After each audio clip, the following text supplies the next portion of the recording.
بسم اللہ الرحمن الرحیم نحمده نصلی ونسلم علی سیدنا و مولانا محمد رسولہ النبی الکریم الامین المکین الحنین الرؤوف الرحیم اما بعد فاعوذ باللہ من الشیطان الرجیم بسم اللہ الرحمن الرحیم قال اللہ تبارک و تعالی فی القرآن المجید والبرہان الرشید کنتم خیر امت اخرجت للناس تأمرون بالمعروف وتنہون عن المنکر وتؤمنون باللہ وقال تعالی فی مقام آخر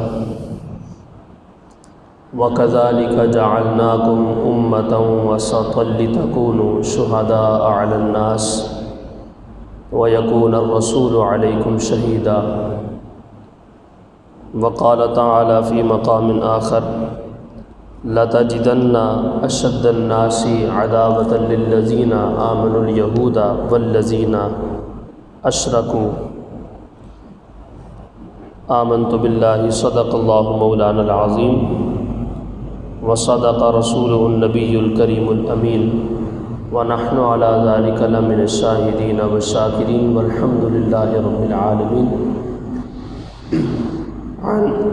عن ابی سعید الخدری رضی اللہ تعالی عنہ قال قال رسول اللہ صلی اللہ علیہ وسلم من رأى منکم منکرا فَلْيُغَيِّرْهُ بِيَدِهِ فَإِن لَّمْ يَسْتَطِعْ بِلِسَانِهِ فَإِن لَّمْ يَسْتَطِعْ بِقَلْبِهِ وَذَلِكَ أَضْعَفُ مِنَ الْإِيمَانِ أو كما قال عليه الصلاة والسلام إن الله وملائكته يصلون على النبي يا أيها الذين آمنوا صلوا عليه وسلموا تسليما بلند آواز کے ساتھ برکت کے لیے درود پاک پڑھ لیں الصلاۃ والسلام علیک یا سیدی یا رسول اللہ وعلی آلک واصحابک یا سیدی یا حبیب اللہ الصلاۃ والسلام علیک یا سیدی یا رحمۃ للعالمین وعلی آلک واصحابک یا سیدی یا خاتم النبیین یا رسول اللہ انظر حالنا یا حبیب اللہ اسمع قالنا اننا فی بحر غم مغرق خذ یدینا سہل لنا اشقالنا الہی بحق بنی فاطمہ کے برقول ایما کنی خاتمہ اگر دعوت امرد کنی بر قبول منو دست دامان آل رسول صدیق اکس حسن و جمال محمد است فاروق ذل جاہ و جلال محمد است عثمان ضیاء شمع کمال محمد است حیدر بہار باغ خصال محمد است اسلام ما اطاعت خلفاء راشدین ایمان ما محبت آل محمد است صلی اللہ تعالی علیہ وعلی آلہ واصحابہ وازواجہ واہل بیتہ وآبائہ وجمیع امتہ واولیاء ملتہ اجمعین یا رب العالمین رضیت باللہ ربا وبالاسلام دینا وبمحمد رسولا ونبیا وبالقرآن اماما معزز و محترم حضرات و سامعین عزیز وقار، آج کا جمعۃ المبارک بھی ہمارا سابقہ جمعۃ المبارک کے موضوع کے ساتھ ہی متصل ہے اور اس کا دور نمبر 2 ہے۔ پچھلے جمعے کے اندر ہماری گفتگو کا عنوان تاریخ یہودیت اور عظمت فلسطین تھا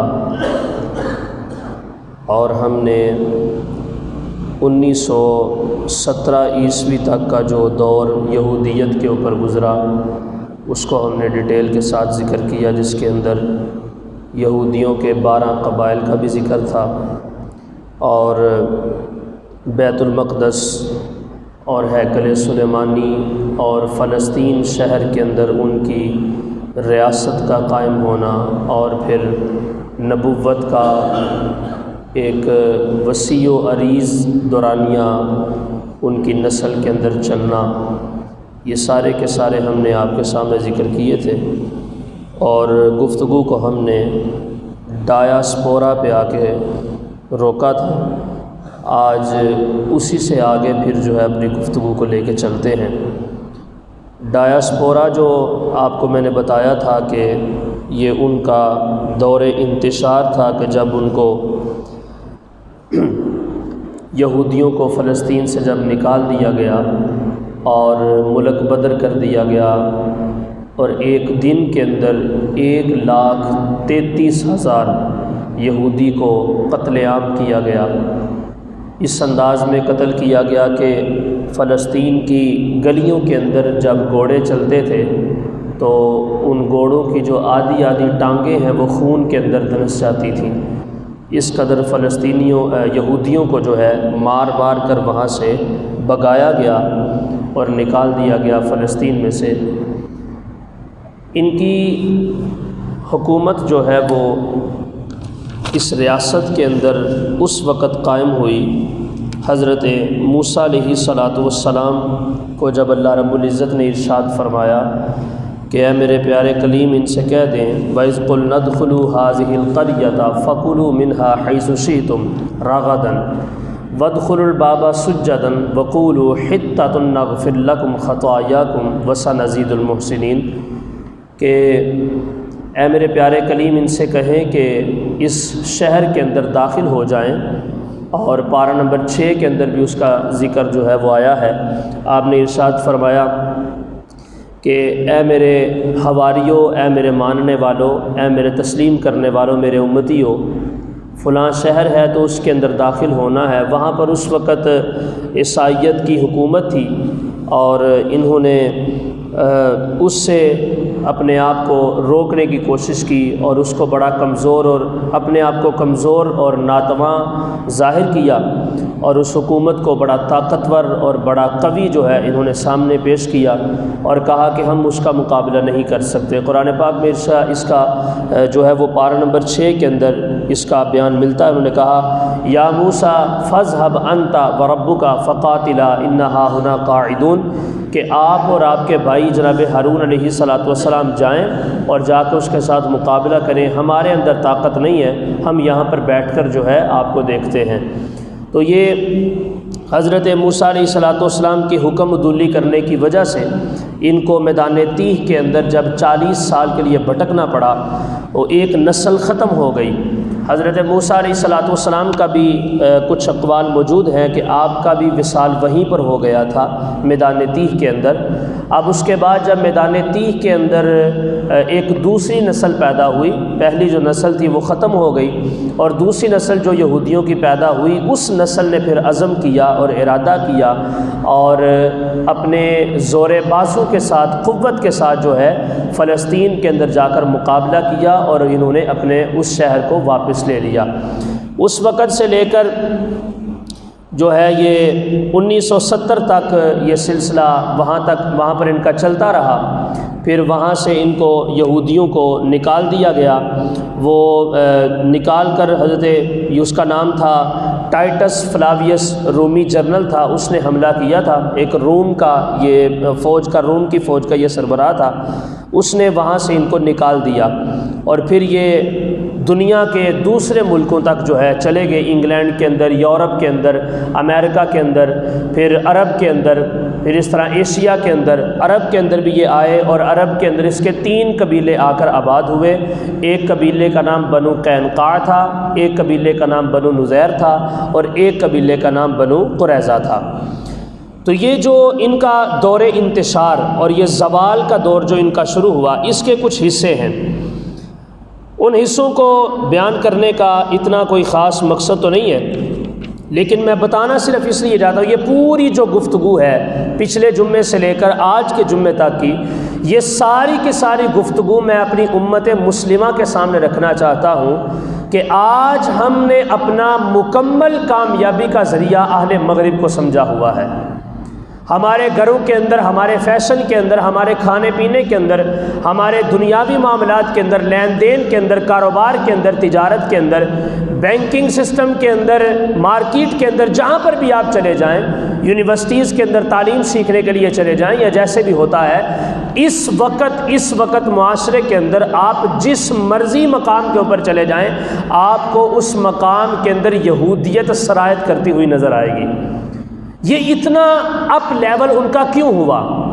یہ آپ نے سارا سمجھ لیا اور پڑھ لیا، سن لیا، اتنا ان کو زوال کا شکار کیا گیا، قتل و غارت کی گئی، ان کو مارا گیا، ذلیل کیا گیا، رسوا کیا گیا، اور ان کو عجیب و غریب قسم کی سزائیں دی گئیں، قتل عام ان کا کیا گیا، ملک بدر ان کو کر دیا گیا۔ جب اتنے زوال کا شکار رہ کر یہ قوم جو ہے آج بھی اتنے عروج کے اوپر پہنچی ہے، اس کی وجہ کیا ہے؟ اس وقت پوری کی پوری امت مسلمہ ان کے شکار کے اندر ہے، اور وہ امت مسلمہ کے ساتھ کھیل رہے ہیں۔ یہ جتنی بھی انٹرنیشنل لیول پہ یونیورسٹیاں ہیں، لندن کے اندر، انگلینڈ کے اندر، یورپ، امریکہ، ان کے اندر آپ کو حیرانگی ہوگی یہ بات سن کے کہ آج بھی ان انٹرنیشنل یونیورسٹیز کے اندر جو ہیں قرآن اور اسلامیات کا درس دینے والے جو لوگ ہیں وہ یہودی ہیں۔ آپ اندازہ کریں، اب ان سے جب کوئی بندہ پڑھ کے آتا ہے، یہودی بندے سے جب قرآن کا علم لیا جائے، جو بندہ ہے ہی کافر ہے وہ قرآن کیسے پڑھا سکتا ہے؟ جو بندہ ہے ہی غیر مسلم ہے وہ حضور کی حدیث کیسے سکھا سکتا ہے؟ جس بندے کو اسلام کا پتہ ہی نہیں ہے، اور اسلام کو صرف اس نے ایک اس نظر سے دیکھا ہے کہ یہ غلط دین ہے معاذ اللہ، اور یہ نقصان پہنچانے والا، ظالمانہ اور جابر قسم کا یہ دین ہے، جبر والا ہے، وہ بندہ کیسے مسلمان کے دل کے اندر اسلام کی نرمی کو پیدا کرے گا؟ کیسے وہ حضور علیہ الصلوۃ والسلام کی عزت کسی کو سکھائے گا؟ کیسے وہ صحابہ اکرام کی عزت اور حرمت کی بات کرے گا؟ کیسے وہ اسلام کے محترم، مبارک اور عظمت والے، عزت والے دین ہونے کی بات کرے گا؟ بلکہ وہ کیا کرے گا؟ وہ اسلام کے لبادے کے اندر موجود لوگوں کو منافقت سکھائے گا۔ اب جب ان انٹرنیشنل یونیورسٹیز میں سے پڑھ کے جب کوئی بندہ پاکستان آتا ہے یا ایشیا کے کسی ملک کے اندر جہاں پر اسلام کا اثر و رسوخ ہے، وہاں پر جب پڑھ کے آتا ہے تو پھر وہ آ کر یہی کہے گا کہ نبی کریم علیہ الصلوۃ والسلام معراج پہ نہیں گئے، یا اللہ کے نبی صلی اللہ علیہ وسلم کو علم غیب نہیں تھا۔ یہ میں فرقہ واریت کی بات نہیں کر رہا، فرقہ واریت تو بڑی نیچے ہے۔ اس امت کو اگر طبقات کے اندر تقسیم کیا ہے، ڈیوائیڈ کیا ہے، اور ان کو پھاڑنے کی اگر کسی نے کامیاب کوشش کی ہے تو وہ یہود ہیں۔ ازل سے لے کر ابد تک، پہلے دن سے لے کر آج تک، اور انشاءاللہ العزیز قیامت تک، اگر ہمارے اسلامیوں کا یہی حال رہا اور مسلم ممالک ایسے ہی ان کے زیر نظر رہے اور زیر تسلط رہے اور ان کے قبضے کے اندر رہے، تو اسلام جو ہے بالکل اسی طرح ہی لوگوں کا شکار بنا رہے گا اور بچوں کا کھیل بن کے یہ صرف اپنی زندگی گزارتا رہے گا۔ اس وقت جو اسلام کی صورتحال ہے، آقا علیہ الصلوۃ والسلام نے فرمایا بدا الاسلام غریبا وسیعود غریبا وطوبی لغربا۔ آقا علیہ الصلوۃ والسلام نے فرمایا جب اسلام آیا تھا تب بھی غریب تھا، اور جب لوٹے گا تب بھی غریب ہوگا۔ آقا علیہ الصلوۃ والسلام نے فرمایا کہ میں مبارک دیتا ہوں ان غریبوں کو کہ جن کے سینے کے اندر آج بھی اسلام موجود ہے، میں ان غریبوں کو مبارک دیتا ہوں۔ اور اس غریب سے کون غریب مراد ہے؟ اس غریب سے وہ غریب مراد ہے جو لندن کی انٹرنیشنل یونیورسٹی سے تعلیم حاصل نہیں کرتا۔ اس غریب سے وہ غریب مراد ہے جو آج بھی اسلام کے معاشرے کے اندر رہ کر ہر قسم کی طاقت کو ٹھکرا دیتا ہے اور کہتا ہے کہ میں اللہ کی ماننے والا ہوں یا اللہ کے رسول کی ماننے والا ہوں۔ آج بھی اس غریب سے مراد وہ غریب ہے جو قادیانیت کو لات مار کے، جرمن کی نیشنلٹی کو ٹھکرا کے، وہ اپنی سوکھی ہوئی روٹی کے اوپر گزارا کرتا ہے اور ٹوٹی ہوئی سائیکل کے اوپر سفر کر کے، مزدوری کر کے، حلال کا لقمہ کما کے اپنے بچوں کو لا کے کھلاتا ہے۔ میرے آقا علیہ الصلوۃ والسلام کے فرمان میں غریب سے مراد یہ غریب ہے۔ آج ہمیں چسکا پڑ چکا ہے کہ ہمیں گاڑی چاہیے، ہمیں بنگلہ چاہیے۔ میں آپ کو یہ نہیں کہتا کہ آپ ان ساری چیزوں کو چھوڑ دیں، لیکن کم از کم بائیکاٹ تو کر سکتے ہیں، کم از کم ان کی خلاف ورزی تو کر سکتے ہیں، کم از کم آپ ان کے خلاف ایکشن تو لے سکتے ہیں۔ دیکھیں تاریخ ان کی پڑھیں، میں دعوے کے ساتھ یہ بات کہتا ہوں، امت مسلمہ جس کے بارے میں رب نے قرآن میں فرمایا کنتم خیر امت اخرجت للناس، فرمایا اے امت محمدیہ تم بہترین امت تھے، کنتم خیر امتین، تم بہترین امت تھے۔ باری تعالیٰ کہاں پر تھے ہم بہترین امت؟ رب نے فرمایا جب عالم ارواح میں تھے، جس وقت تمہیں دنیا کے اندر بھیجا نہیں گیا تھا، اس وقت تمہیں جو مناہج اور جو مقامات دیے گئے وہ مقامات تھے بہترین امت کے۔ کس لیے؟ فرمایا اخرجت للناس، تمہیں لوگوں کے لیے بھیجا گیا ہے۔ کیوں باری تعالیٰ؟ تأمرون بالمعروف وتنہون عن المنکر وتؤمنون باللہ، فرمایا تم نیکی کا حکم دیتے ہو، برائی سے لوگوں کو منع کرتے ہو، اور اللہ اور اللہ کے رسول کی ذات پر ایمان لاتے ہو۔ یہ اس امت کا یہ شعار تھا۔ پھر پارہ نمبر 2 کے اندر فرمایا سورہ بقرہ وَكَذَلِكَ جَعَلْنَاكُمْ أُمَّةً وَسَطًا لِتَكُونُوا شُهَدَاءَ عَلَى النَّاسِ وَيَكُونَ الرَّسُولُ عَلَيْكُمْ شَهِيدًا۔ اللہ نے ارشاد فرمایا اے امت مسلمہ تمہیں امت وسط بنا کر بھیجا گیا ہے، بہترین امت، درمیانی امت بنا کے بھیجا گیا ہے۔ کس لیے؟ فرمایا تمہیں جو مقام اور جو مرتبہ دیا گیا ہے، تمہاری شان یہ ہے لِتَكُونُوا شُهَدَاءَ عَلَى النَّاسِ، جب کل قیامت کے دن پوری ساری کی ساری امتیں میرے سارے نبیوں کو جھٹلائیں گی، تمہیں بطور گواہ پیش کیا جائے گا، اور تم ان نبیوں کی گواہی دو گے کہ باری تعالیٰ واقعی تم نے ان نبیوں کو بھیجا تھا کہ جا کر اسلام کی تبلیغ کریں، اور تمہارے اوپر میں جو گواہ مقرر کروں گا وہ میرا پیارا رسول محمد عربی ہوگا۔ یہ اس امت کی شان ہے۔ آج اس امت کو کیوں بچوں کا کھیل بنا دیا گیا؟ آج یہ امت تنزلی کا شکار کیوں ہے؟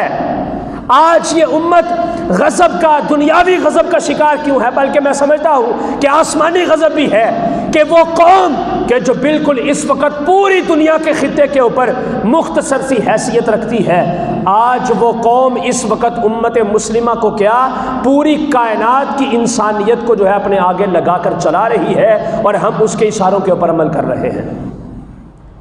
حضرت نبی مکرم علیہ الصلاۃ والسلام کا جب زمانہ نبوت ظاہری ہے، حضور علیہ الصلاۃ والسلام نے مکہ سے ہجرت فرمائی، مدینہ تشریف لائے۔ آقا علیہ الصلاۃ والسلام نے جب آ کر یہاں پر دیکھا تو یہاں پر 2 قبیلے تھے، ایک یہودی تھے اور ایک عرب تھے۔ عرب جو تھے ان میں اوس اور خزرج تھے، اور جو دوسرے یہودی تھے وہ یہ 3 قبیلے تھے، ایک بنو قینقاع، ایک بنو نضیر اور ایک بنو قریظہ۔ نبی کریم علیہ الصلاۃ والسلام نے ان کے ساتھ آ کر معاہدہ کیا، میثاق مدینہ اس کو کہا جاتا ہے۔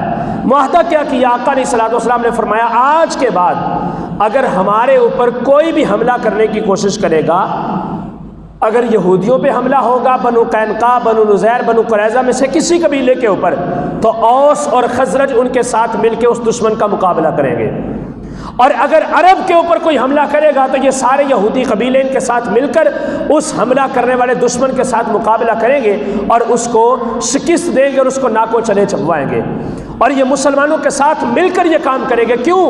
اس کی وجہ یہ تھی ازل سے لے کر پہلے دن سے یہ چل رہا تھا، اور آج بھی یہ پچھلے دنوں جب عرب نے جس وقت اسرائیل کو تسلیم کیا تو اس وقت بھی اس کو یہی آفر پیش کی گئی تھی اور کہا گیا تھا کہ تم تو دونوں آپس میں چچا زاد بھائی ہو۔ کیسے؟ بنی اسرائیل سارے حضرت اسحاق کی اولاد، عرب سارے حضرت اسماعیل کی اولاد، تو جناب اسماعیل اور جناب اسحاق آپس میں دونوں سگے بھائی، حضرت ابراہیم کی اولاد، حضرت ابراہیم کے بیٹے۔ انہوں نے کہا بھائی تم تو آپس میں چچا زاد بھائی ہو، تم کیوں آپس میں شراکت کرتے ہو اور بیوقوفیاں کرتے ہو؟ تم دونوں آپس میں مل کے کام کرو۔ یہی وہ ایک چرب لقمہ تھا جو عرب کو کھلایا گیا اور عرب نے اس کو نگل لیا، اور عرب نے اس کو نگلنے کے بعد اسرائیل کو اپنا پیشوا اور رہنما تسلیم کر لیا۔ یہ وہ وقت آیا جس کے لیے میرے آقا علیہ الصلوۃ والسلام نے فرمایا ویل للعرب، عرب والوں کے لیے ہلاکت ہے، عرب والوں کے لیے ہلاکت ہے۔ آج ہر بندے کی زبان کے اوپر یہ ہے، مکہ عرب میں، مدینہ عرب میں، حجر اسود عرب میں، مقام ابراہیم عرب میں، وہاں پر جو ہے یہ اتنی بستیاں اور اتنے عظیم مقامات، تاریخی مقامات عرب کے اندر موجود ہیں، اور خالص اسلام بھی عرب کے اندر موجود ہے۔ میرا ان سے یہ سوال ہے کہ اسرائیل کو تسلیم کر کے عرب کے اندر یورپی مقامات کو بنانا اور وہاں پر امت مسلمہ کے لیے بے حیائی اور بے غیرتی کے اڈے کھولنا، کیا یہ بھی اس اسلام کا حصہ ہے جو ایک خالص اسلام تمہارے کہنے کے مطابق عرب کے اندر پایا جاتا ہے؟ یہ ساری کی ساری یہودیت ہے، اور یہ یہودی لابی ہے، خبردار اس چسکے کے اندر نہ پڑنا کہ خالص اسلام عرب سے ملتا ہے۔ میں یہ کہتا ہوں اگر اسلام خالص عرب سے ملتا ہے تو پھر عرب کی سرزمین کے اندر خانہ کعبہ میں سے 360 بت بھی نکلے تھے۔ وہاں پر صفا اور مروہ کی پہاڑی کے اوپر نائلہ اور اس انداز کے غلیظ قسم کے بت کو رکھ کر اس کی عبادت بھی کی جاتی تھی۔ کیسا اسلام ہے وہاں کا کہ یہ اصل اسلام عرب سے نکلا ہے۔ صرف میرے آقا علیہ الصلوۃ والسلام وہاں پر تشریف لے آئے تو اصل اسلام کی نسبت سے عرب سب سے اعلیٰ ہو گیا۔ کیا اس پیارے نبی کی زبان سے یہ الفاظ نہیں یاد کہ حضور نے فرمایا عرب والوں کے لیے ہلاکت ہے؟ کیوں عرب والوں کے لیے ہلاکت ہے؟ میرے آقا علیہ الصلوۃ والسلام نے مفہوم حدیث میں بتایا کہ یہ چسکے کے شکاری ہو جائیں گے، نفس کے پجاری ہو جائیں گے۔ آج جا کر دیکھیں حرم پاک کے اندر شراب اور کباب چل رہا ہے، اور وہاں پر یہ دعوے کیے جا رہے ہیں کہ ہم عرب کو منی یورپ بنانے کی کوشش کر رہے ہیں، اور کچھ ریاستیں عرب کے اندر ایسی بھی ہیں جن کو یورپ بنا دیا گیا ہے۔ وہاں پر بے حیائی ہے، وہاں پر فحاشی ہے، وہاں پر عریانی ہے، یورپ سسٹم وہاں پر موجود ہے، زنا وہاں پر عام ہے، شراب وہاں پر عام ہے، سود خوری وہاں پر پائی جا رہی ہے۔ یہ کیسا عرب کا اسلام ہے جو آج ہمیں دکھانے کی کوشش کی جا رہی ہے؟ ہاں یہ بھی بات ٹھیک ہے کہ اصل اسلام عرب کے اندر ہے۔ وہ کیسے تھا؟ وہ ایسے تھا جس وقت غزوہ بدر ہوا، وہ غزوہ بدر سے پہلے جب آقا علیہ الصلوۃ والسلام ہجرت پہلے مکہ میں تھے، ہجرت مدینہ کے بعد مدینہ کے اندر تشریف لے آئے، پہلے بھی اور بعد میں بھی یہودیوں کی ریشہ دوانیاں قائم تھیں، اور اسلام کے خلاف سازشیں، جاسوسیاں کرنا اور منافقوں والی علامت ان کو اس وقت ہی دی گئی جب انہوں نے اپنے آپ کو مسلمان تو ظاہر کیا، لیکن پس پشت اسلام کے سب سے بڑے مخالف اور دشمن یہ نکلے۔ کیا ہوا؟ غزوہ بدر میں بھی انہوں نے آقا علیہ الصلوۃ والسلام کے ساتھ وعدہ کیا کہ ہم مقابلہ کریں گے، لیکن حضور کے فرمان جب آقا علیہ الصلوۃ والسلام بدر کے میدان میں پہنچے تو ان کو جب شکست کا سامنا کرنا پڑا اور ہٹ درمی، اور جناب ان کو جس وقت یہ کالی اور سستی نے آ کر گھیر لیا، انہوں نے مشرکین مکہ سے مقابلہ نہ کرنے کو فوقیت دی اور یہ میدان جہاد کو چھوڑ کر واپس چلے گئے۔ نتیجہ کیا ہوا؟ آقا علیہ الصلوۃ والسلام نے فرمایا تم نے چونکہ وعدے کو توڑا ہے، لہٰذا اب یہ ہے کہ غزوہ بدر کے بعد حضور علیہ الصلوۃ والسلام نے مدینہ میں سے بنو قینقاع کو نکال کر ملک بدر کر دیا۔ پھر آیا غزوہ احد، غزوہ احد میں بھی انہوں نے یہی چال چلی، غزوہ احد میں بھی آقا علیہ الصلوۃ والسلام کے ساتھ مخالفت کی اور اس پختہ وعدے میثاق مدینہ کو توڑا۔ آقا علیہ الصلوۃ والسلام شدید زخمی ہوئے، آقا علیہ الصلوۃ والسلام کے چہرہ مبارک کے اوپر تلوار کا وار ہوا، میرے حضور علیہ الصلوۃ والسلام کا یہ رخسار مبارک زخمی ہو گیا، اس تلوار کے وار کی وجہ سے حضور کے دندان مبارک شہید ہوئے۔ آقا علیہ الصلوۃ والسلام نے جب جو اپنے سر پہ ہیٹ اور لوہے کی ٹوپی پہنی ہوئی تھی، اس ہیلمٹ کی کڑیاں حضور علیہ الصلوۃ والسلام کے رخسار کی ہڈی میں چھپ گئیں اور اس انداز سے پھنس گئیں کہ صحابہ فرماتے ہیں ہم نے ان کو بڑا کھینچا، یہاں تک کہ ہم نے ان لوہے کی کڑیوں کو اپنے دانتوں سے بھی کھینچنے کی کوشش کی تو وہ دانت ہمارے ٹوٹ گئے، لیکن حضور کے رخسار مبارک سے وہ لوہے کی کڑیاں نہیں نکلی۔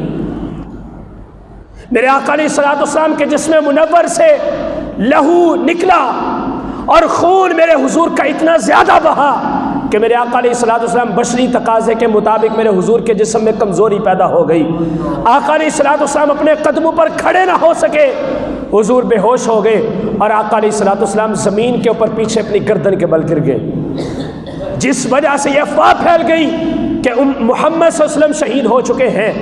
جن لوگوں کو سیرت مصطفیٰ میں صرف میرے مصطفیٰ کا مسکراتا چہرہ نظر آتا ہے اور کہتے ہیں کہ حضور اخلاق کے بڑے پیروکار تھے اور حضور بڑی محبت والے تھے، کیا میرے حضور کی سیرت کا یہ پہلو ان لوگوں کو نظر نہیں آتا کہ میرے آقا علیہ الصلوۃ والسلام نے اسلام کی خاطر کیا کچھ برداشت کیا؟ حضور علیہ الصلوۃ والسلام نے اسلام کی خاطر کتنی قربانیاں دی؟ آقا علیہ الصلوۃ والسلام زخمی ہوئے اس جنگ کے اندر، یہ بھی سارے کا سارا یہ سازش اور یہ ساری بغیرتی یہود کی تھی۔ جب اس میں اللہ رب العزت نے کچھ لمحے کے بعد ایک مشکل کو برداشت کرنے کے بعد غزوہ احد میں بھی مسلمانوں کو فتح ہوئی تو آقا علیہ الصلوۃ والسلام نے پھر بنو نضیر کو مدینہ سے ملک بدر کر دیا۔ اس کے بعد غزوہ احزاب آیا، غزوہ احزاب میں خندق کھودی گئی، اس خندق والے اس غزوے کے اندر، جنگ کے اندر بھی ان یہودیوں نے بڑی بے وقوفی اور بے حیائی کا مظاہرہ کیا اور آقا علیہ الصلوۃ والسلام کے اس پختہ عہد کو توڑا۔ میرے آقا نے بنو قریظہ کو بھی غزوہ احزاب کے بعد ملک بدر کر دیا اور عرب سے ان کو نکال کر باہر پھینک دیا۔ فرمایا جو ہمارے وعدے کا پاسدار نہیں ہو سکتا اس کا ہمارے ساتھ نہ کوئی شراکت داری ہے، نہ اس کا ہمارے ساتھ کوئی تعلق ہے۔ اور یہ حضور کے حدیث بھی ہے کہ جو بندہ اپنے وعدے کو پختہ نہیں کرتا، یہ اس وقت کی منافقین کی یہ علامت تھی۔ حضور نے فرمایا جو بندہ اپنے وعدے کا پورا نہیں، یہ منافقین کی علامت میں سے منافق کی بہت بڑی نشانی ہے کہ وہ اپنے وعدے کو پورا نہیں کرتا۔ حضور علیہ الصلوۃ والسلام نے اتنی مشکلات کو برداشت کی اس وجہ سے، یہ ابھارتے تھے لوگوں کو۔ قرآن میں آیا کلما اوقدوا نارا للحرب اطفأها اللہ، اللہ نے ارشاد فرمایا کہ اے میرے محبوب یہ لوگ وہ ہیں جو مشرکین مکہ کو آپ کے ساتھ جنگ کرنے پر اکساتے ہیں، یہ سازشیں کرتے ہیں اور جنگ کی آگ کو ابھارنے کی کوشش کرتے ہیں، لیکن آپ نے پریشان نہیں ہونا، اطفأها اللہ، میں نے اس آگ کو سرد کر دیا ہے۔ واللہ یعصمک من الناس، آپ کو آپ کا رب کافی ہے، آپ کو کوئی نقصان نہیں پہنچا سکے گا۔ ہاں ظاہری طور پہ حضور علیہ الصلوۃ والسلام ضرور زخمی ہوئے، پریشانی کا شکار ہوئے، حضور نے غم کو برداشت کیا، لیکن پھر کیا ہوا؟ آقا علیہ الصلوۃ والسلام نے ریاست مدینہ کی بنیاد رکھی اور حضور ایک خالص اور ایک پاک، ایک مبرہ، ایک منزہ شہر مدینہ طیبہ لے کر حضور علیہ الصلوۃ والسلام نے وہاں پر اسلام کے جھنڈے کو بلند کیا۔ لیکن جب تک یہ یہود مدینہ کے اندر رہے، انہوں نے اپنی بغیرتیاں اس وقت بھی جاری رکھی۔ پھر آقا علیہ الصلوۃ والسلام کا وصال باکمال جاری ہو گیا، حضرت ابوبکر صدیق کا دور خلافت آیا، آپ نے بھی 2.5 سال کی سروس کی، خلافت کی، پھر آپ کا بھی وصال ہو گیا 63 سال کی عمر میں۔ اس کے بعد دور فاروقی آیا، حضرت عمر فاروق رضی اللہ تعالی عنہ، آپ کے زمانے خلافت میں فلسطین شہر جو ہے عیسائیوں کے قبضے میں تھا۔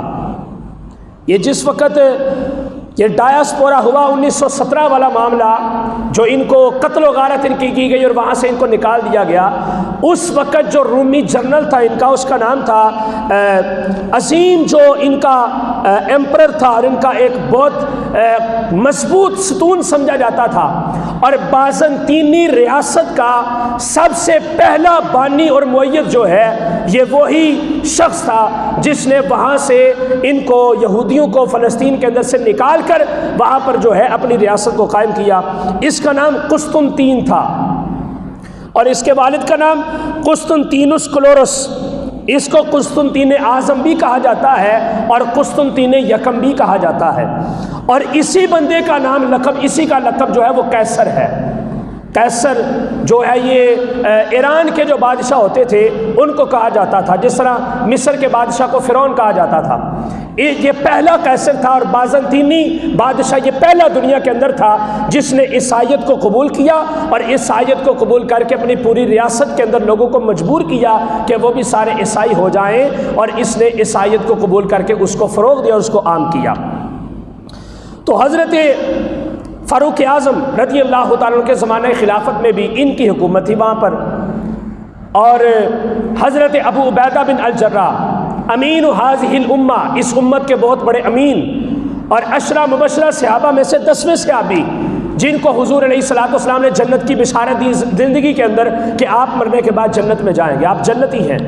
حضرت ابو عبیدہ بن الجراح، انہوں نے اپنی فوج کے ساتھ فلسطین شہر کا محاصرہ کیا ہوا تھا، اس کو چاروں طرف سے گھیرا ہوا تھا، اور فلسطین کے اندر، شہر کے اندر، ملک کے اندر حضرت عمر بن عاص رضی اللہ تعالی عنہ حضرت فاروق اعظم کے حکم سے وہاں پر رومیوں سے جنگ کر رہے تھے۔ اس وقت جو رومیوں کا جرنیل تھا اس کا نام تھا اطرابون۔ اطرابون بہت مضبوط اور بڑا جابر اور بڑا ظالم قسم کا حکمران تھا رومیوں کا، عیسائیوں کا جرنیل تھا یہ ان کی آرمی کا، اطرابون اس کا نام تھا۔ آپ نے اس کے ساتھ جنگ کی، مقابلہ کیا اس کے فوج کے ساتھ، تو آپ نے فلسطین کے بہت سارے خطے، جن میں جو ہے وہ نابلس، لد اور امواس، یہ 3 عظیم شہر ہیں فلسطین کے، جن کو آپ نے اسلام کے وجہ سے، اسلام کی طاقت سے فتح کیا اور وہاں پر اسلام کے جھنڈے کو بلند کیا۔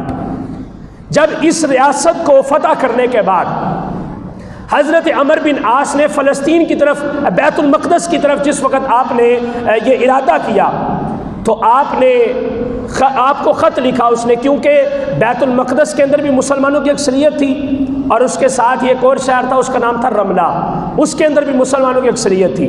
اطرابون نے سوچا کہ اگر عمر بن عاص وہاں پر چلے گئے تو یہ جنگ کر کے ہم سے یہ شہر، یہ ملک لے جائیں گے، تو میں نے ان کو وہاں پر جانے نہیں دینا۔ اس نے ایک خط لکھا، خط لکھ کر اس نے دھمکی دی اور کہا اس نے کہ یہاں سے اس شہر کو چھوڑ کے چلے جاؤ، تم اس شہر کو کبھی بھی فتح نہیں کر سکتے۔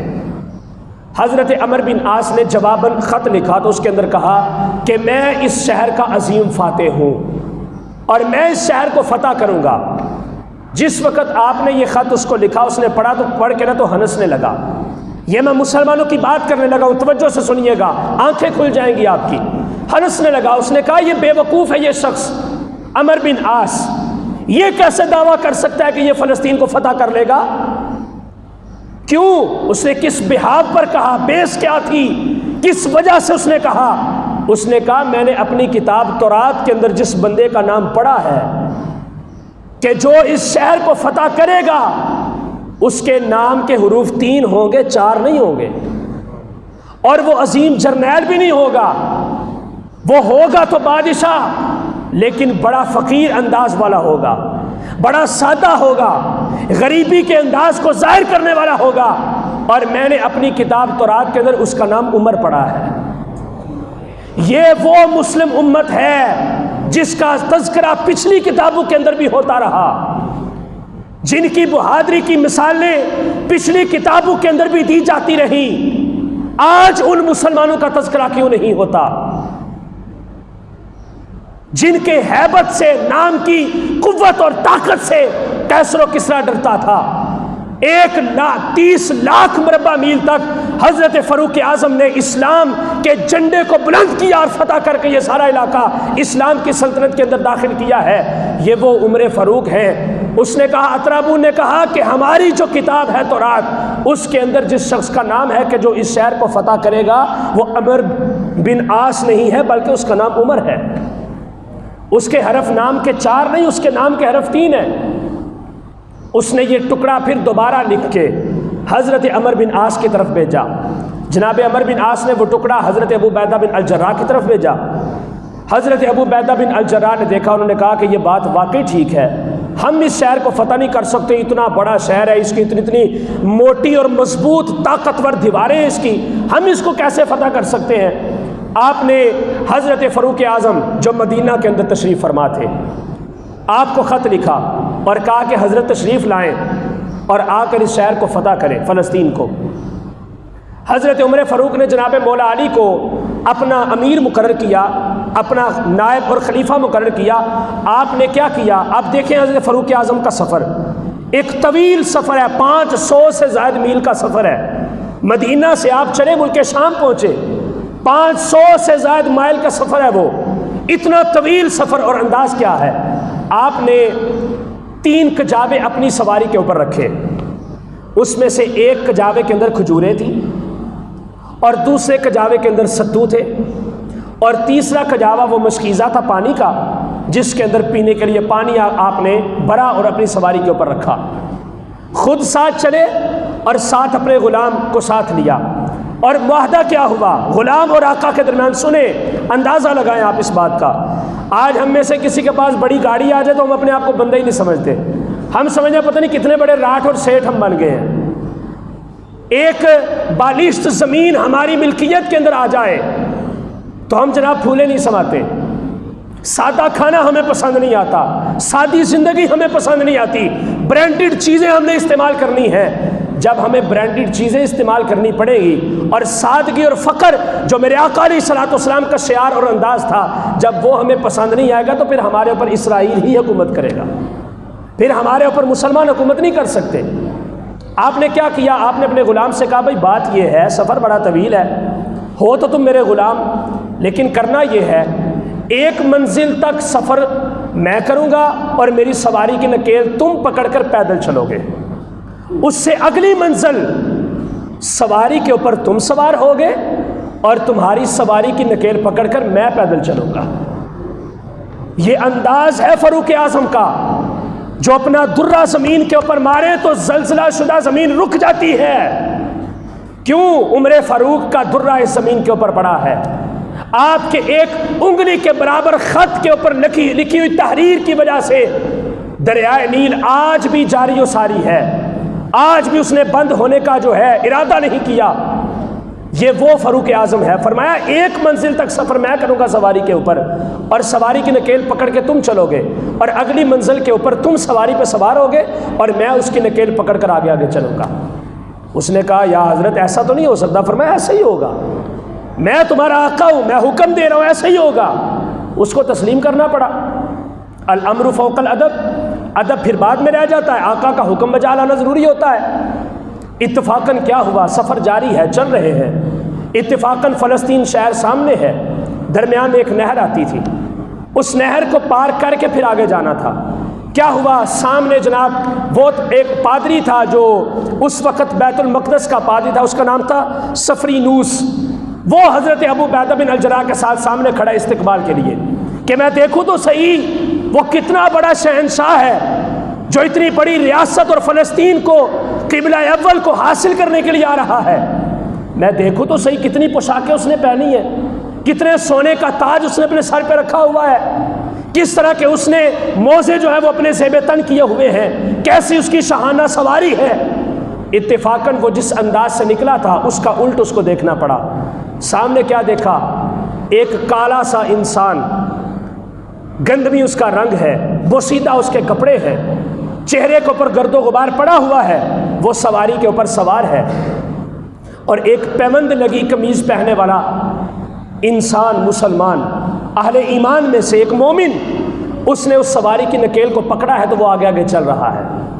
حضرت ابو عبیدہ بن الجراح نے دیکھا تو جناب ابو عبیدہ بن الجراح حیران ہو گئے، فرمایا یہ تو بڑی غلط بات ہے، یہ غلام سواری پہ بیٹھا ہے، آقا آگے آگے چل رہے ہیں، یہ کیسا ممکن ہو سکتا ہے؟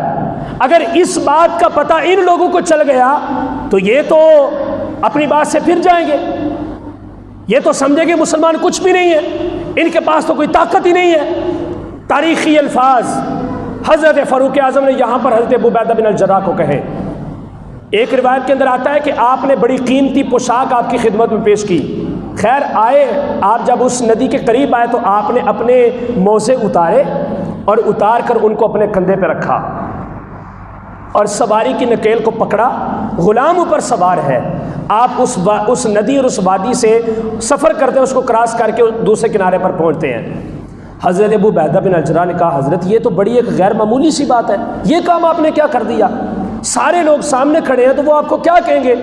ایک روایت کے اندر یہ الفاظ آتے ہیں، دوسری روایت کے اندر یہ ہے کہ آپ نے ایک قیمتی پوشاک آپ کو پیش کی کہ حضرت اس کو زیب تن کر لیں، چونکہ آپ نے بڑے بڑے روم کے بڑے بڑے جناب 30 مارخاں اور ان کے بڑے بڑے جری قوی ہیکل قسم کے جنرلوں کے ساتھ جا کے آپ نے بات کرنی ہے، لہٰذا آپ ایک اچھی پوشاک پہن لیں۔ آپ نے الفاظ بولے، یہ الفاظ آج ہمیں سمجھنے کی ضرورت ہے۔ آپ نے فرمایا انا اذل قوم واعزنا اللہ بالاسلام، ابو عبیدہ بن الجراح ہم تو ایک ایسی قوم تھے کہ ہمیں اپنی حیثیت کا نہیں پتا تھا، ہمیں تو کوئی بندہ دیکھ کے پسند کرنا نہیں چاہتا تھا، ہم بدو تھے، ہم جاہل تھے، ہم عرابی تھے۔ اگرچہ یہ الفاظ حضرت فاروق اعظم کی شایان شان نہیں ہے، لیکن میں بطور مثال ان کے انداز میں ذکر کر رہا ہوں۔ آپ نے فرمایا اگر ہمیں کوئی عزت ملی ہے تو وہ اسلام کی وجہ سے ملی ہے، اسلام کی وجہ سے ہم کو عزت ملی ہے۔ وَلِلَّهِ الْعِزَّةُ وَلِرَسُولِهِ وَلِلْمُؤْمِنِينَ، عزت یا تو اللہ کے لیے ہے یا اللہ کے رسول کے لیے یا پھر مومنوں کے لیے ہے۔ آج ذرا ہم تو دیکھیں ہم نے اپنی عزت اتار کے کس کو دے دی ہے؟ ایک ہماری ریاست کی بے وقوف لڑکی اس وقت امریکہ کو انٹرویو دیتے ہوئے کہتی ہے نکاح کا کوئی کنسیپٹ ہی نہیں ہے اسلام کے اندر، ہمیں نکاح کرنا نہیں چاہیے، بس پارٹنرشپ کرو، اپنی زندگی کو گزارو۔ لعنت ایسی سوچ کے اوپر۔ یہی وہ اسرائیلی طاغوتی طاقتیں ہیں جو ہمارے مسلمانوں کے ذہنوں کو خراب کرنے کی کوشش کر رہے ہیں۔ اس میں مسلمانوں کا سب سے زیادہ قصور ہے۔ آقا علیہ الصلوۃ والسلام کے اوپر جو رب نے قرآن نازل کیا، اللہ نے فرمایا میرے محبوب لَتَجِدَنَّ أَشَدَّ النَّاسِ عَدَاوَةً لِلَّذِينَ آمَنُوا الْيَهُودَ وَالَّذِينَ أَشْرَكُوا، اے میرے نبی جب بھی آپ مخالفین کو دیکھیں گے کہ ان میں سے سب سے زیادہ اسلام اور مومنین کا مخالف کون ہے، فرمایا سب سے پہلے یہودی آئیں گے، بعد میں مشرکین آئیں گے۔ سب سے پہلے نمبر پر یہودی، سب سے قوی مضبوط اور طاقتور ترین جو دشمن ہے اسلام کا اور مومنین کا وہ یہودی ہے۔ اور میں نے پہلے ذکر کر دیا یہ جتنی بھی باہر کی انٹرنیشنل یونیورسٹیز ہیں وہ ان میں سب سے زیادہ، ہم نے تو اسلام کو چھوڑ دیا، ہم کہتے ہیں انگلش پڑھو، وہ آج بھی ہمارا اسلام ہمارے لوگوں کو پڑھا رہے ہیں لیکن اپنے انداز میں۔ آج بھی ہمارا اسلام ہمیں پڑھا رہے ہیں، ہمارے لوگوں کو پڑھا رہے ہیں لیکن اپنے ایک مخصوص انداز میں کہ جس کے اندر سوچ یہی آتی ہے کہ نکاح کا کنسیپٹ اسلام کے اندر کوئی نہیں ہے، نکاح کی ضرورت ہی نہیں ہے، پارٹنرشپ کرو بس اپنی زندگی کو گزارو، موجے مارو، مستی کرو۔ یہ اسلام نہیں ہے۔ اسلام وہ ہے جس کی وجہ سے فاروق اعظم کا نام تورات کے اندر موجود تھا۔ آپ نے فرمایا ہم تو ایک عجیب غریب قسم کے لوگ تھے، ہمیں تو عزت ملی تو اسلام کی وجہ سے ملی ہے۔ ابو عبیدہ بن الجراح تم میرے ساتھ کیسی بات کر رہے ہو؟ پھر آپ نے فرمایا کہ ابو عبیدہ اگر مجھے تمہارے صحابی رسول ہونے کا ڈر نہ ہوتا تو میں تمہیں ایسی سزا دیتا کہ قیامت تک وہ ایک سبق بن کے رہ جاتی۔ یہ تم نے میرے ساتھ بات کیسی کی ہے؟ میں انصاف کے ساتھ چلنے والا ہوں، میں عدل کے ساتھ چلنے والا ہوں، میں حضور کی ریاست کا ایک ادنا سا فقیر ہوں، تم مجھے اسلام سے دور کرنے کی کوشش کرتے ہو؟ یہ صرف ان 2 ٹکے کے لوگوں کے سامنے میں اپنی حیثیت کو تبدیل کر دوں؟ فرمایا نہیں، ایسا نہیں ہوگا۔ جو میں نے پیبند لگی قمیض پہنی ہے اسی کے اندر یہ طاقت ہے کہ میں فلسطین کو اپنی زبان سے فتح کروں گا۔ پھر آپ نے جا کر بات کی، یہ وہ موقع تھا کہ بغیر خون بہائے، بغیر قتال کیے، بغیر لاشوں کو رگڑے اور بغیر گردنیں کاٹے اسلام کا یہ عظیم قبلہ اول جو ہے بیت المقدس، اس وقت حضرت فاروق اعظم کی برکت سے مسلمانوں کے قبضے میں آیا۔ یہ مسلمانی ہے۔ اقبال کہتا ہے کہ شور ہے کہ ہو گئے مسلمان دنیا سے نابود، ہم یہ کہتے ہیں کہ کبھی تھے بھی مسلم موجود؟ آج تو خواب نظر آتا ہے، پل میں کچھ ہو جاتا ہے، سیکنڈ میں کچھ ہو جاتا ہے، کوئی پتہ نہیں کیا بن رہا ہے اور کیا نہیں ہو، کیا بن رہا ہے اور کیا ہوگا اور کیا نہیں ہوگا۔ ہمیں صرف ایک بات کا چسکا ہے کہ برانڈڈ چیزیں ہونی چاہیے۔ میرے آقا علیہ الصلوۃ والسلام نے حدیث پاک ہے، حضور نے فرمایا، ابو سعید خدری بیان کرتے ہیں، مشکاۃ شریف کے اندر بھی ہے اور امام مسلم نے مسلم کے اندر بھی ذکر کیا، صحیح حدیث پاک ہے، حضور علیہ الصلوۃ والسلام نے فرمایا، من رآ منکم منکرا، جب تم میں سے کوئی بندہ حرام چیز کو دیکھتا ہے، غلط بات کو دیکھتا ہے، اسلام کے خلاف بات کو دیکھتا ہے، قرآن و سنت کی مخالف اور اس کے ساتھ ٹکرانے والی کوئی بات یا اس کے ساتھ ٹکرانے والا کوئی عمل دیکھتا ہے، تو میرے آقا علیہ الصلوۃ والسلام نے فرمایا فَلْيُغَيِّرْ بِيَدِهِ، وہ اس کو اپنے ہاتھ سے روکے، تلوار اٹھائے، جہاد کرے، اس کے ساتھ مقابلہ کرے۔ اگر اس کے فَإِن لَمْ يَسْتَطِعْ، اگر وہ جہاد کی طاقت نہیں رکھتا تو فرمایا فَبِلِسَانِهِ، پھر وہ اس کی دعوت کرے، تبلیغ کرے، قرآن و سنت کے مفاہیم اس کے متعلق بتائے لوگوں کو کہ قرآن اس کے بارے میں کیا کہتا ہے، اسلام اس کے بارے میں کیا کہتا ہے اور مغرب کی تعلیمات اس کے بارے میں کیا کہتی ہے، اور اس انداز میں لوگوں کو اس کے حرام ہونے کا یہ شعور اور اس کا احساس لوگوں کو دلائے۔ پھر فرمایا فَإِن لَمْ يَسْتَطِعْ، آگے حضور فرماتے ہیں اگر اس کی بھی وہ طاقت نہیں رکھتا تو فرمایا فَبِقَلْبِهِ، کم از کم اسے اپنے دل سے تو برا ضرور جانے۔ آج ہمارے جہاد پر بھی پابندی ہے، بالکل نہیں کر سکتے، اور میں آپ کو کہتا بھی نہیں کہ آپ جا کے کریں، بالکل نہیں کر سکتے، کیونکہ ہماری ریاست اس وقت اسلام کی نہیں ہے۔ اس کے بعد تبلیغ آ جاتی ہے، پچھلے دنوں آرڈر پاس ہو رہا تھا، بل پاس ہو رہا تھا کہ اب مساجد کے اندر خطیب حضرات خطبہ بھی حکومت کی مرضی کے مطابق دیں گے۔ صاحب لگاؤ، اب کیا ہم تبلیغ کریں اس کے اندر بھی؟ اگر ہمارے دروازے کے سامنے پولیس آ کے کھڑی ہو جائے اور ہمیں بولے کہ سپیکر بند کرو، کیا ہمارا سپیکر لوگوں کو بے حیائی سکھاتا ہے؟ قتل و غارت کے اوپر ہمارا سپیکر مجبور کرتا ہے؟ بھائی کو بھائی کا خون بہانے کے اوپر ہمارا اسلام مجبور کرتا ہے؟ بے حیائی، عریانی اور فحاشی، کیا اسلام سبق دیتا ہے اس بات کا؟ اسلام تو ان ساری چیزوں سے منع کرتا ہے۔ پھر ہمیں کہا جائے کہ تبلیغ وہی کرو جو ریاست کہتی ہے، اور اس ریاست کے اندر یہی آئے گا کہ اسلام ایسے ہے، بڑا میٹھا مذہب ہے، بڑا امن والا مذہب ہے، اس کے اندر جہاد نہیں ہے۔ اور پچھلے دنوں یہ بھی بل پاس ہو رہا تھا کہ قرآن پاک میں سے جہاد کی آیتوں کو نکال دو، نعوذ باللہ من ذالک۔ چلے ہم اس انداز میں بھی اگر کچھ نہیں کر سکتے، مجھ جیسے بندے فقیر جن کو رب نے یہ منصب دیا ان کو چاہیے یہ کریں، کم از کم جس قدر ہو سکتا ہے کہ اچھے انداز میں، محبت والے انداز میں لوگوں کو بتائیں کہ اسلام کیا ہے۔ لیکن اگر پھر بھی کوئی ایسا نہیں کر سکتا تو فرمایا پھر تم اپنے دل سے اس چیز کو غلط ضرور جانو، برا ضرور جانو، وَذَلِكَ أَضْعَفُ مِنَ الْإِيمَانِ، یہ ایمان کا سب سے کمزور حصہ ہے، یہ ایمان کا سب سے کمزور حصہ ہے۔ یہ پوری گفتگو پچھلے جمعہ کی بھی اور آج کی بھی اس کا خلاصہ صرف یہ ہے میرے بھائیو، ہم نے جو کلمہ پڑھا ہے وہ کلمہ کوئی خالی کلمہ نہیں ہے، وہ فضول نعوذ باللہ کلمہ نہیں ہے، وہ ہماری زندگی کو ضائع کرنے والا کلمہ نہیں ہے۔ اپنی اس زندگی کی اس دنیا کی فانی زندگی کے چسکے کی خاطر اپنی آخرت کو تباہ مت کرو، اپنے گھروں کے اندر اسلام کو نافذ کرو، اپنے بچوں کو اسلام کی تبلیغ کرو۔ آج ہمارا جوان پینٹ شرٹ پہنتا ہے، داڑھی کے سٹائل بنواتا ہے، یار اس کو شرم نہیں آتی کہ ہماری داڑھی، اسلام کے اندر داڑھی کی اہمیت کیا ہے؟ یہودیت کے سارے سکیچ وہ بنا کے اپنے آپ کو خوبصورت کرنے کی کوشش کرتا ہے۔ وہ یقین جانے اس کا چہرہ اس انداز میں خوبصورت نہیں نظر آتا، خوبصورتی اور حسن میرے مصطفیٰ کی سنت کے اندر ہی ہے۔ اس سنت کو اپنائیں، قرآن کو اپنائیں، اسلام کو اپنائیں۔ وہ وقت دور نہیں ہے، اقبال نے کہا قوت عشق سے ہر پست کو بالا کر دے، دہر میں اسم محمد سے اجالا کر دے۔ آپ نے فرمایا کہ قوت عشق جو محبت مصطفیٰ اور محبت خداوندی کے اندر جو قوت ہے، وہ قوت ایسی قوت ہے کہ زمانے کے جتنے مرضی ناسور کھڑے ہو جائیں وہ کبھی بھی تمہیں اپنے سامنے زیر نہیں کر سکتے۔ جب رب کی طاقت ہوگی تو اللہ تعالیٰ تمہیں ہر میدان کے اندر فتح عطا فرمائے گا۔ یہ اسلام ہے، اس اسلام کو اپنائیں۔ اللہ رب العزت کی بارگاہ میں دعا ہے اللہ تعالیٰ ہمیں علم و عمل کی توفیق عطا فرمائے اور خالص اور پکا مومن اور مسلمان بننے کی توفیق عطا فرمائے۔